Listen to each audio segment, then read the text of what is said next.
In the opulent halls of Versailles, a storm was brewing. France in the late 18th century was a nation teetering on the edge of revolution. Public discontent simmered, fueled by economic hardship and perceived royal extravagance. At the heart of this simmering unrest stood Queen Marie Antoinette.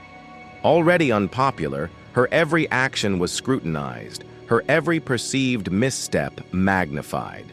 She was a symbol of everything the common people resented.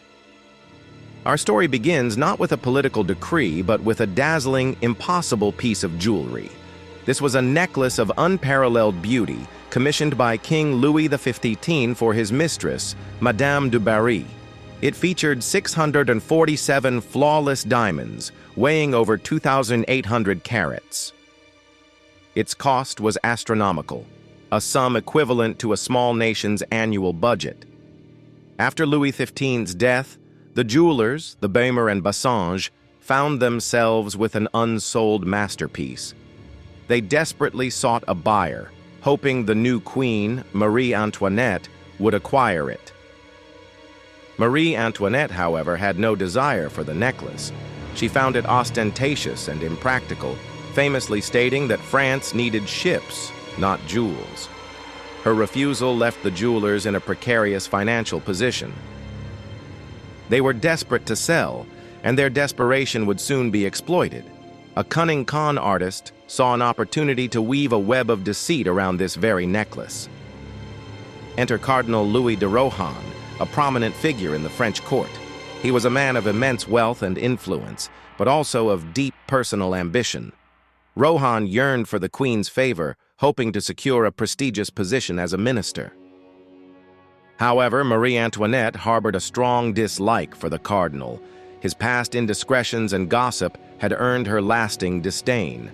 This animosity made him a perfect target for manipulation. The architect of this elaborate deception was Jeanne de la Motte.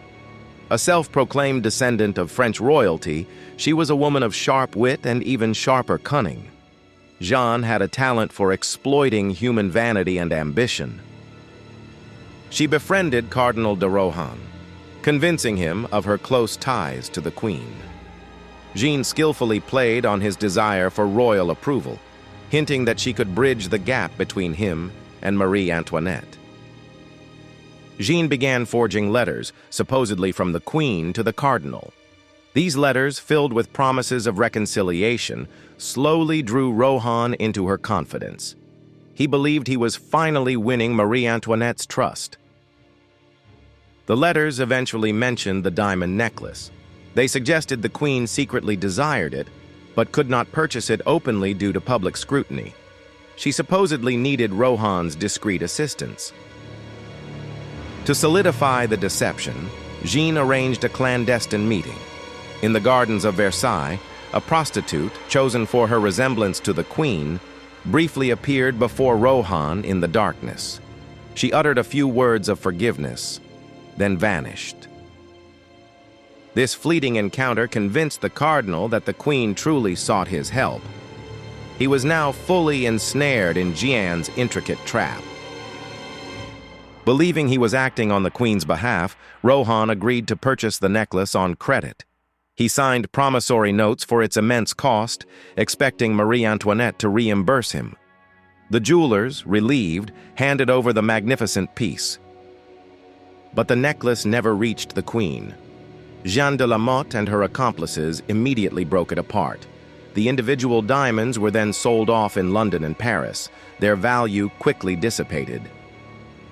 The scheme began to unravel when the first payment for the necklace was due. The jewelers approached Marie Antoinette directly, demanding payment. The queen, utterly bewildered, denied any knowledge of the purchase. The truth, horrifying and scandalous, slowly came to light. Cardinal de Rohan, Jeanne de la Motte, and her associates were arrested. The entire affair became a public spectacle.